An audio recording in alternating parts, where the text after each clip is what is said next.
नमस्कार विद्यार्थी मित्रांनो, सोशियोलॉजी या ऑप्शनल सब्जेक्टमध्ये सर्वांचं स्वागत आहे. आज आपण टॉलकट पार्सन आणि त्यांचं महत्त्वाचं असं कॉन्ट्रिब्युशन म्हणजे रचनात्मक प्रक्रियावाद म्हणजेच स्ट्रक्चरल फंक्शनलिझम जे आहे किंवा त्यांना स्ट्रक्चरल फंक्शनलिस्ट असं म्हटलं जातं. त्याचबरोबर त्यांचं AGI मॉडेल नेमकं काय आहे यावर आपल्याला हमखास प्रश्न असतो. ते एक्सप्लेन द AGI मॉडेल. ठीक आहे, तर याबद्दल आपण या ठिकाणी अगदी व्यवस्थित पद्धतीने माहिती बघणार आहोत. तर यामध्ये टॉलकट पार्सन, तर टॉलकट पार्सन जे आहे यांचं जर आपण पार्श्वभूमी पाहिली तर या ठिकाणी हे अमेरिकन समाजशास्त्रज्ञ आहेत आणि अमेरिकेमधल्या समाजशास्त्रज्ञावर यांचा या ठिकाणी अत्यंत महत्त्वाचा असा प्रभाव पडलेला आहे आणि हे फंक्शनलिस्ट आहे. आता फंक्शनलिस्ट म्हणजे काय आहे, इवन याचं फंक्शनलिझम म्हणजे काय आहे किंवा फंक्शनलिस्ट थेरीज कोणत्या असेल याबद्दल आपण डिस्कशन ऑलरेडी मागच्या लेक्चरमध्ये केलेलं आहे आणि ते लेक्चर आपल्या डायरेक्शन अकॅडमीच्या ॲपवर उपलब्ध आहे. त्यामध्ये सर्व थिंकर्स आपण कव्हर केलेले आहेत. हे प्रक्रियावादी किंवा त्याला आपण या ठिकाणी फंक्शनलिस्ट असं म्हणतो. मग यामध्ये टॉलकट पार्सन हे जे आहेत हे आधुनिक रचनात्मक प्रक्रियावादाचे या ठिकाणी प्रमुख प्रमोटर किंवा प्रवर्तक म्हणून मानले जातात आणि त्यांचा अमेरिकेवर जवळपास या ठिकाणी 50 वर्षे तिथल्या समाजशास्त्रज्ञावर यांचा प्रभाव आपल्याला दिसतो. त्याचबरोबर त्यांनी या ठिकाणी समाजशास्त्रामध्ये एक व्यापक सिद्धांत जनरल थेरीज देण्याचा प्रयत्न केलेला आहे की त्यामध्ये सर्वात महत्त्वाचं जे आहे ते म्हणजे स्ट्रक्चरल फंक्शनलिझम आहे. ओके, आता हे स्ट्रक्चरल फंक्शनलिझम म्हणजे काय आहे किंवा ज्याला आपण रचनात्मक प्रक्रियावाद असं म्हणतो. म्हणजे जसं आपली बॉडी आहे, आपलं शरीर आहे, शरीरामधले प्रत्येक पार्ट हे जे आहे एकमेकांसोबत काय आहे कनेक्ट असतात. जसं समजा या ठिकाणी एखाद्याच्या लंग्सला प्रॉब्लेम झाला तर काय आहे संपूर्ण या ठिकाणी जी व्यवस्था आहे, ओके, ब्लड सर्क्युलेशन असेल हे सगळं स्टॉप होतं. म्हणजे याचा अर्थ काय आहे, शरीरातला प्रत्येक भाग जो आहे हा एकमेकांसोबत कसा आहे कनेक्ट आहे.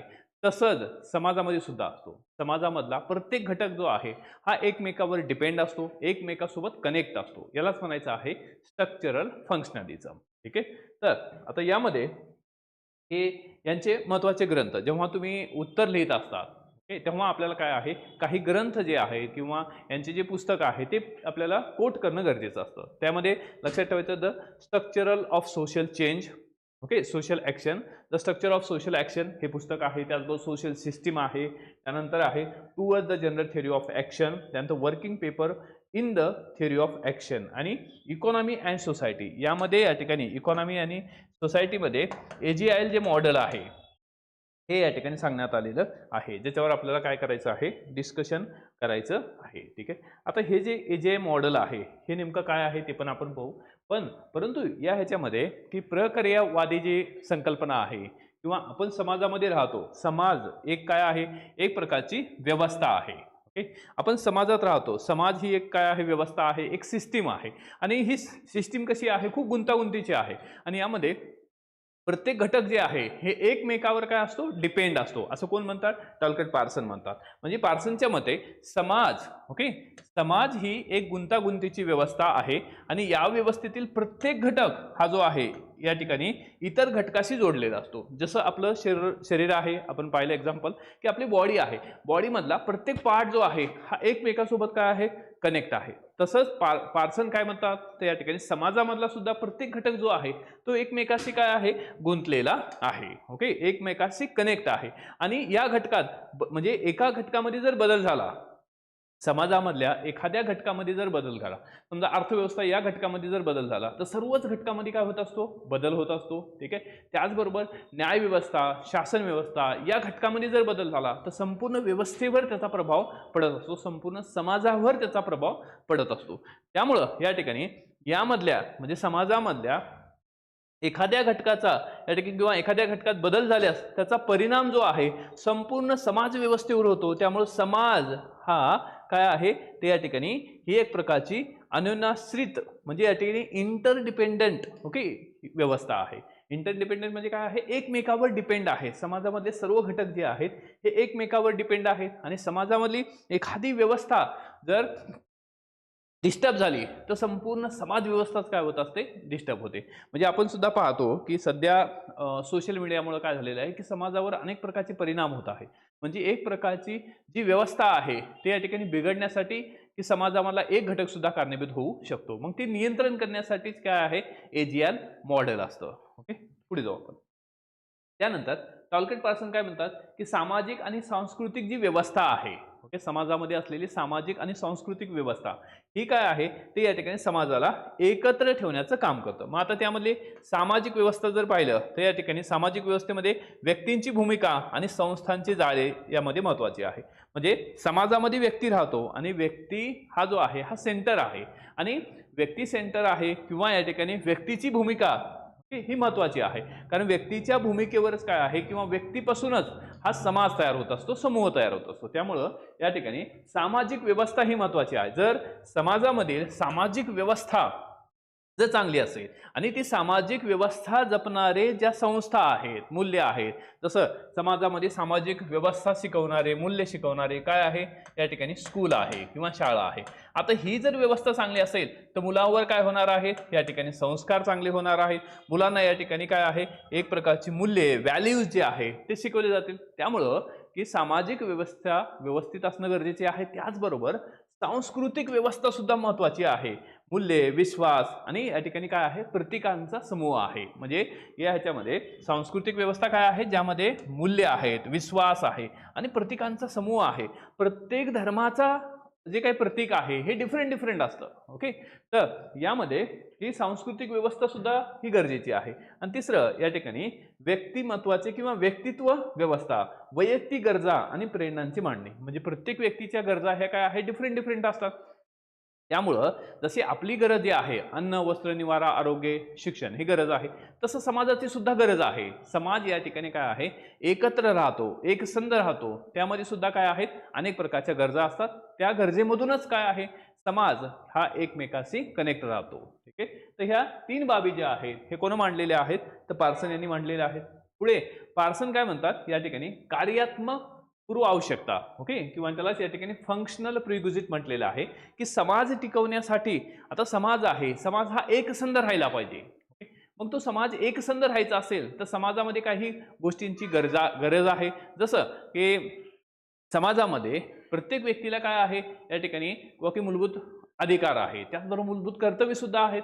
त्याचबरोबर सरकारचे सुद्धा काही कर्तव्य आहेत. मग आपल्याला समाजामध्ये जर खूप मोठ्या प्रमाणात किंवा की जर चोरी वाढली किंवा या ठिकाणी गुन्हेगारी प्रवृत्ती वाढली तर ती नियंत्रण करणारी व्यवस्था सुद्धा असणं गरजेची आहे. जर ती नियंत्रण करणारी व्यवस्थाच जर समाजामध्ये अस्तित्वात नसेल तर काय होणार नाही, तर समाजावर कुठल्याही प्रकारचं नियंत्रण राहणार नाही. त्यामुळं समाज टिकवण्यासाठी किंवा समाजावर योग्य पद्धतीने नियंत्रण ठेवण्यासाठी या ठिकाणी काही प्रिक्विजिट असणं गरजेचं आहे किंवा पूर्व आवश्यकता हे असणं गरजेचं आहे. ओके, तर त्या ज्या प्रिक्विजिट आहेत त्या म्हणजे काय आहेत, AGI मॉडेल. त्याचबरोबर पार्सन पुढे असं म्हणतात की याच्यामध्ये पार्सनने काय म्हटलेलं आहे, व्हॅल्यू कन्सेन्सस सांगितलेले आहे. व्हॅल्यू कन्सेन्सस म्हणजे काय आहे, ते या ठिकाणी मूल्ये, सहमती. आता यामध्ये समाज जो आहे, समाजाचा मेन जो आधारस्तंभ आहे तो म्हणजे काय आहे, सामाजिक मूल्य आहेत, व्हॅल्यूज आहेत. तर समाजातील सदस्य जेव्हा सामाजिक मूल्ये आणि नियमांचे पालन करतात तेव्हा समाजात स्थैर्य निर्माण होते. यालाच पार्सन मूल्ये, सहमती असं म्हणतात. म्हणजे या ठिकाणी व्हॅल्यू कन्सेन्सस. आता समाजामधला प्रत्येक सदस्य म्हणजे व्यक्ती हा जेव्हा समाजात राहत असतो तर या ठिकाणी समाजाने काही सामाजिक मूल्ये दिलेले असतात. ओके, यामध्ये काही या ठिकाणी सामाजिक मूल्ये असतात. त्याचबरोबर काय आहे, या ठिकाणी की सामाजिक मूल्य असेल किंवा काही नियम जे समाजाने घालून दिलेले असतात. जर सामाजिक मूल्ये आणि नियम यांचं पालन केलं नाही तर समाज व्यवस्था टिकणार नाही. त्यामुळं सामाजिक मूल्ये आणि या ठिकाणी की नियम जे आहेत, ओके, हे सामाजिक व्यवस्था आणि नियम याला फॉलो करणं गरजेचं आहे. आणि फॉलो करणं म्हणजेच काय आहे, एक प्रकारचं व्हॅल्यू कन्सेन्सस आहे किंवा मूल्य सहमती आहे. म्हणजे मूल्ये किंवा या ठिकाणी व्हॅल्यूज किंवा त्याला आपण या ठिकाणी दुसऱ्या भाषेमध्ये नियम असं म्हणू. मग नियम करण्याचं काम सरकार करतं. व्हॅल्यूज जे आहे आपल्याला स्कूलपासून व्हॅल्यूज शिकवले जातात, विविध प्रकारच्या व्हॅल्यूज. म्हणजे मोठ्यांचा आदर कसा राखायचा आहे, किंवा जर तुम्हाला की एखाद्या मंदिरामध्ये जायचं असेल तर मंदिरामध्ये जायचं असेल तर काय आहे की आपण बाहेर काय करतो, चप्पल बाहेर काढतो. ते हे सुद्धा काय आहे, एक प्रकारचं तुमच्यावर झालेले संस्कार आहे, तुमच्यावर झालेले व्हॅल्यूज किंवा तुम्हाला माहीत असलेले व्हॅल्यूज आहेत. ओके, तर या व्हॅल्यूज आणि नियमामुळेच काय आहे, या ठिकाणी समाज जो आहे हा या ठिकाणी काय राहतो, टिकतो किंवा समाज अबाधित राहतो किंवा त्याला आपण या ठिकाणी समाज जो आहे किंवा की नष्ट होत नाही. दुसरं, यामध्ये ही सहमती समाजाला एकसूत्री बांधून ठेवते आणि याद्वारे सामाजिक नियंत्रण शक्य होते. आता हे सगळे शब्द जे आहेत हे कोणाचे आहेत? टॉलकेट पार्सनचे आहेत. म्हणजे समाजशास्त्रामध्ये सोशिओलॉजीमध्ये मार्क पाहिजे तर या ठिकाणी सोशिओलॉजिकल भाषा किंवा समाजशास्त्रीय जी काही भाषा आहे ती आपल्याला जमणं गरजेचं आहे. त्याला प्रमाण भाषा असं म्हटलं जातं. मग ही प्रमाण भाषा म्हणजे काय आहे? तर या ठिकाणी हे जे काही आपण इथं शब्द घेतलेले आहे हे पुस्तकातलेच आहेत.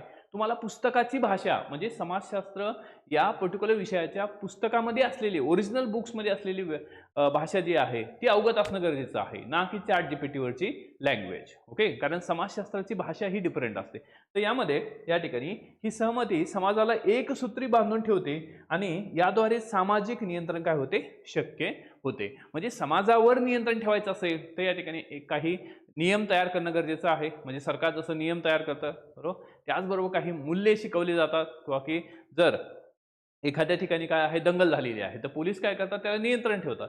त्याचबरोबर या ठिकाणी किंवा की हिंदू, मुस्लिम, शीख, ईसाई सगळे काय आहेत या ठिकाणी भाई भाई आहेत. म्हणजे सगळ्यांनी एकत्र राहणं हे काय आहे? मूल्य संस्कार आहे. ठीक आहे, तर यामुळे समाज जो आहे हा या ठिकाणी काय राहतो? टिकून राहतो. आणि पुढे आहे की टॉलकेट पार्सन असं म्हणतात की स्थैर्य आणि संघर्षाचा अभाव जो आहे तो या ठिकाणी आपल्याला समाजामध्ये दिसतो. की एक काय आहे या ठिकाणी नैसर्गिक प्रवृत्ती आहे. ओके, तर नैसर्गिक प्रवृत्ती काय आहे की पार्सनच्या मते संघर्ष ही समाजाची नैसर्गिक प्रवृत्ती नाही असं या ठिकाणी म्हणतात. की पार्सन म्हणतात की संघर्ष ही समाजाची नैसर्गिक प्रवृत्ती नाही. जेव्हा मूल्य सहमती बिघडते तेव्हाच काय आहे? अस्थिरता निर्माण होते. म्हणजे समाजामध्ये म्हणजे टॉलकेट पार्सन हे काय सांगतात की समाजामध्ये अस्थिरता निर्माण कशा पद्धतीने होते? जर समाजानं दिलेले काही जे मूल्य आहेत, व्हॅल्यूज आहेत ते जर फॉलो केले नाहीत तर काय होणार आहे? या ठिकाणी समाजामध्ये अस्थिरता निर्माण होणार आहे. ओके, समाजाचे या ठिकाणी जर अस्थिरता निर्माण होते याला कारण काय आहे? की ही काही नैसर्गिक प्रवृत्ती नाही. ओके, म्हणजे नैसर्गिक प्रवृत्ती, संघर्ष ही काही समाजाची नैसर्गिक प्रवृत्ती नाही. म्हणजे संघर्ष जो आहे तो कशामुळे निर्माण होतो? मूल्य या ठिकाणी किंवा व्हॅल्यू कन्सिस्टन्सी जे आहे ते फॉलो केले नाहीत किंवा या ठिकाणी की त्याला योग्य पद्धतीनं काय केलं नाही की त्याला फॉलो केलं नाही तरच संघर्ष निर्माण होऊ शकतात. म्हणजे याचा अर्थ काय आहे की समाज जो आहे एका मूल्यावर किंवा नियमावर चालत असतो. ठीक आहे, जसं की एखाद्या ह्याच्यामध्ये तुम्ही रोडनं जात असताना एखादा सिग्नल लागलं. आता सिग्नल लागल्यानंतर जर ह्याच्यामध्ये रेड लाईट लागला असेल तर तुम्हाला थांबावं लागणार आहे. जर रेड लाईट लागून सुद्धा जर तुम्ही या ठिकाणी तसंच गेला आणि काही ॲक्सिडेंट झाला तर काय होणार आहे? रिझन काय आहे त्या ॲक्सिडेंटचं? की तुम्ही काय केलेलं आहे की या ठिकाणी मूल्यसंमती जी आहे ते या ठिकाणी मानलेली नाही किंवा जे काही मूल्य नियम तयार केलेला आहे त्याला तुम्ही मान्य केलं नाही. त्याच्यामुळं काय झालेलं आहे? या ठिकाणी तशी प्रकारची व्यवस्था क्रिएट झाली आणि हे जे आहे की ह्याच्यामधून काय झालं? मग ॲक्सिडेंट झाला आणि त्यामधून संघर्ष निर्माण झाला. म्हणजे संघर्ष हा जो आहे ही काही नैसर्गिक प्रवृत्ती नाही. समाजाची संघर्ष ही नैसर्गिक प्रवृत्ती नाही असं कोण म्हणतं? टॉलकेट पार्सन म्हणतात. त्यानंतर प्रतिबद्धता याच्या बाबतीत म्हणतात की समाज एक व्यवस्था म्हणून कार्य करण्यासाठी मूल्याप्रती प्रतिबद्धता, कमिटमेंट असणं आवश्यक आहे. म्हणजे तुम्ही समाजाचा घटक आहात, तुमच्यामध्ये कमिटमेंट असणं गरजेचं आहे की समाजानं जे काही आपल्याला व्हॅल्यूज दिलेले आहे, जे काही मूल्य दिलेले आहेत, जे काही नियम लावून दिलेले आहेत ते तुम्हाला फॉलो करणं गरजेचं आहे. तुम्ही जर नाही फॉलो केले तर काय होणार आहे? या ठिकाणी ती प्रतिबद्धता राहणार नाही. ओके, तर ह्या दोन बाबी ज्या आहेत या ठिकाणी की टॉलकेट पार्सन यांनी सांगितलेल्या. नंतर फंक्शनलिझम म्हणजे काय आहे? प्रकार्य म्हणजे काय आहे? आता प्रकार्य म्हणजे काय आहे? तर या ठिकाणी की प्रत्येक मानवी कृती, इथं लक्षात ठेवा, प्रत्येक मानवी कृती म्हणजे प्रकार्य नसते. आता प्रत्येक मानवी कृती म्हणजे काय आहे? प्रकार्य नसतं. जसं एक्झाम्पलमध्ये की तुम्ही जेवण करत आहात बरोबर, तुम्ही आंघोळ केलेली आहे, तुम्ही अभ्यास करत असाल. ओके, तर हे काय आहे? याला या ठिकाणी प्रकार्य म्हणत नाही. हे प्रकार्य म्हणजे काय आहे किंवा फंक्शनलिझम म्हणजे काय आहे? तर केवळ अशीच कृती, ॲक्शन प्रकार्य ठरते जी समाज व्यवस्थेच्या गरजा पूर्ण करते. व्यवस्थेच्या अस्तित्वासाठी उपयुक्त असणारी कृती म्हणजे काय आहे? प्रकार्यवाद. ओके, म्हणजे याचा अर्थ काय आहे की या ठिकाणी प्रकार्यवाद म्हणजे काय आहे की समाज व्यवस्थेच्या गरजा पूर्ण करते आणि व्यवस्थेच्या अस्तित्वासाठी आवश्यक असणारी, उपयुक्त असणारी कृती म्हणजेच काय आहे? प्रकार्यवाद किंवा प्रकार्य ज्याला म्हटलं जातं. ओके, आता यामध्ये की जर आपण प्रकार्यवाद. आता प्रकार्यवादचं उदाहरण काय आहे की जसं एक्झाम्पलमध्ये हे वाहतुकीचे नियम जे आहे हे पाळणं गरजेचं आहे. म्हणजे तुम्ही सिग्नल जर रेड असेल तर ते त्या ठिकाणी थांबणं गरजेचं आहे.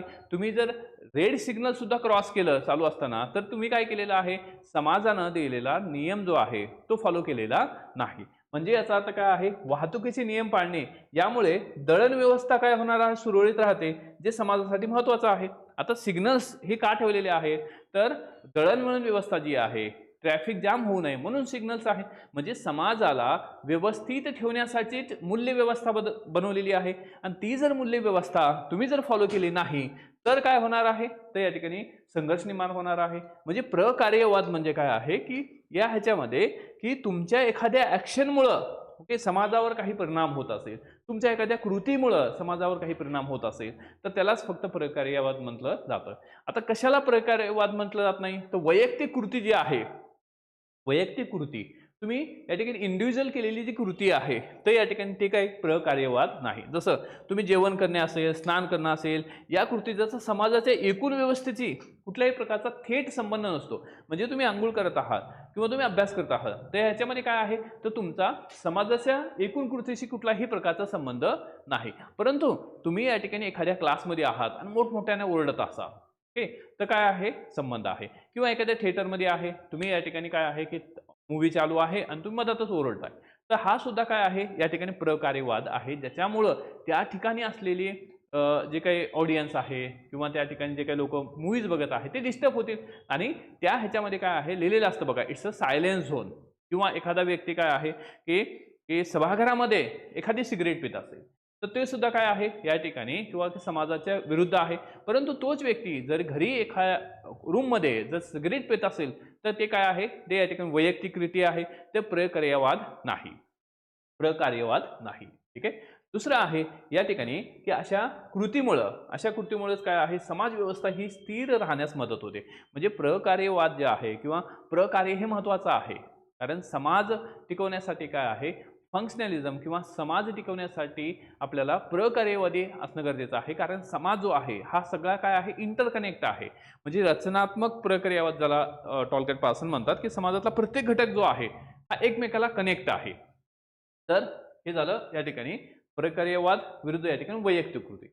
आणि पुढे आहे की या ठिकाणी जे काही प्रिक्विजिट आहे, आता पूर्व आवश्यकतांची गरज म्हणजे समाज व्यवस्था टिकून ठेवण्यासाठी कोणकोणत्या गरजा असतात ओके, किंवा कोणकोणत्या बाबी आवश्यक आहेत. त्यातली समाज व्यवस्था टिकून ठेवण्यासाठी काय आहे, सर्वात महत्त्वाची आहे या ठिकाणी जैविकी बाब ही महत्त्वाची आहे की मानवी अस्तित्वासाठी की आवश्यक शारीरिक गरजा ज्या आहेत, मानवी अस्तित्वासाठी आवश्यक शारीरिक गरजा ही ज्या आहेत त्या कशा आहेत, जैविकीय क्रिया आहेत ओके.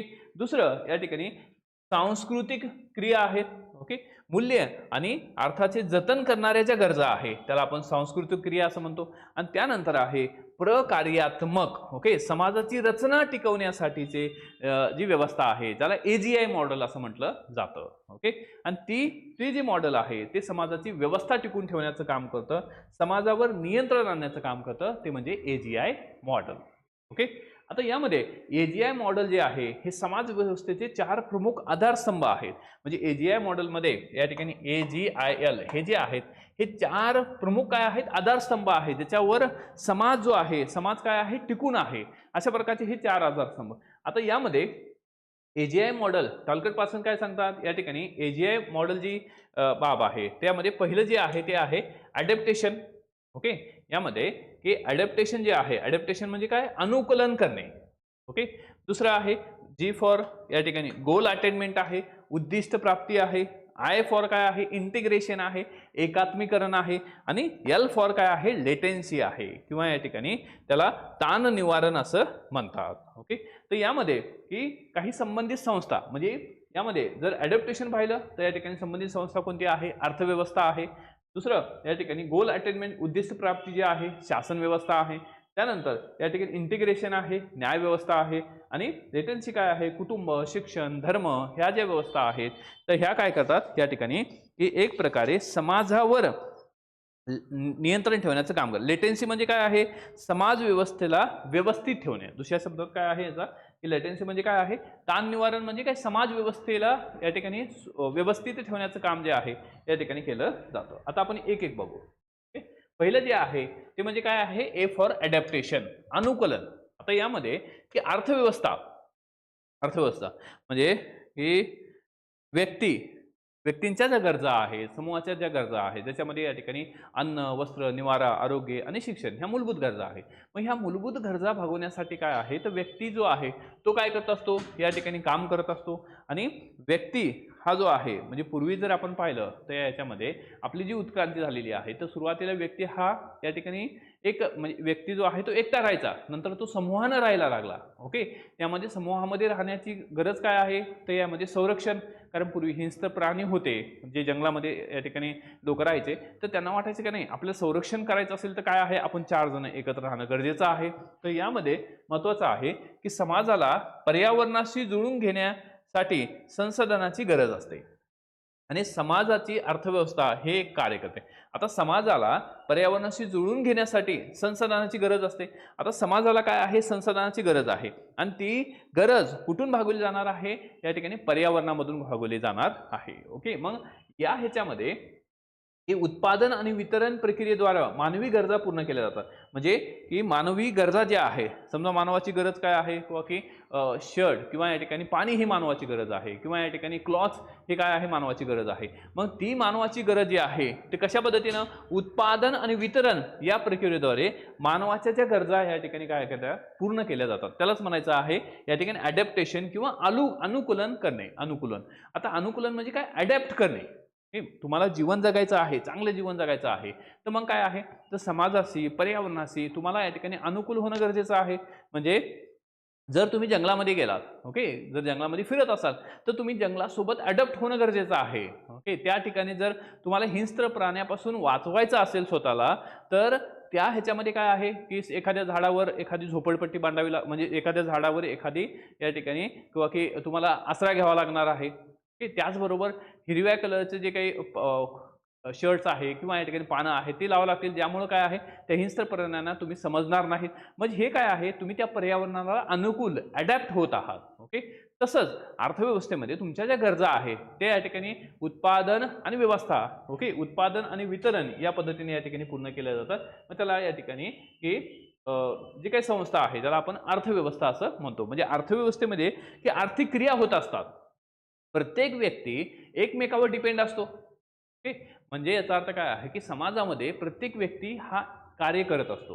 ओके, आणि ती कार्य जे काय आहे किंवा जी कृती करत असतो त्या कृतीमुळं दुसऱ्याला काहीतरी या ठिकाणी त्याचं आउटकम मिळत असतं. ओके, आणि त्याला सुद्धा स्वतःला काहीतरी आउटकम मिळत असतो. आणि ही व्यवस्था जी आहे, ही अर्थव्यवस्था जी आहे ती अशा पद्धतीने टिकत असते. तर याला या ठिकाणी म्हणायचं आहे अडॅप्टेशन किंवा अनुकूलन. आता दुसरा जो भाग आहे तो म्हणजे काय आहे, गोल अटेनमेंट आहे. तर यामध्ये शासन व्यवस्था. आता जर अनुकूलमध्ये एखादा व्यक्ती, समजा एखादा पुष्प आहे आणि तो संपूर्ण झाडाची काय करत आहे, कत्तल करत आहे, ज्यामुळं पर्यावरणाचा ऱ्हास होत आहे आणि समाजाला सुद्धा काय आहे त्या प्रमाणात त्याचा फायदा होत नसेल, मग त्याच्यावर नियंत्रण ठेवणं सुद्धा गरजेचं आहे. मग काय आहे, गोल अटेनमेंट म्हणजे शासन व्यवस्था असणं गरजेची आहे. ओके, समाजामध्ये जे गोल अटेनमेंट आहे त्यासाठी या ठिकाणी काय आहे की शासन व्यवस्था आहे की प्रत्येक समाजाची काही उद्दिष्टे असतात. ओके, या याच्यामध्ये काही गोल किंवा उद्दिष्ट असतात. ही उद्दिष्टे ठरवणे आणि ती साध्य करणे यासाठी काय आहे, शासन व्यवस्थे हे असणं गरजेचं आहे. आणि ती कार्य कोण करतं, शासन व्यवस्था ही काम करतं. म्हणजे हे जसं आपली पार्लमेंट आहे. ओके, पार्लमेंटचं उद्दिष्ट काय आहे त्या ठिकाणी की समाजाची काही उद्दिष्ट आहेत. ओके, समाजाचं उद्दिष्ट समजा एक्झाम्पल मध्ये काय आहे, समाजाचं उद्दिष्ट आहे की शिक्षण हे चांगलं मिळालं पाहिजे. मग शिक्षण चांगलं मिळालं पाहिजे तर शिक्षणाच्या संदर्भात या ठिकाणी कायदे करणे, ओके, कोणाचं काम आहे तर या ठिकाणी संसदेचं काम आहे. ओके, मग त्यालाच या ठिकाणी काय दुसऱ्या भाषेमध्ये शासन व्यवस्था असं म्हणतात. ओके, शासन व्यवस्था. आता ही जी शासन व्यवस्था आहे ती या ठिकाणी असणं गरजेची आहे.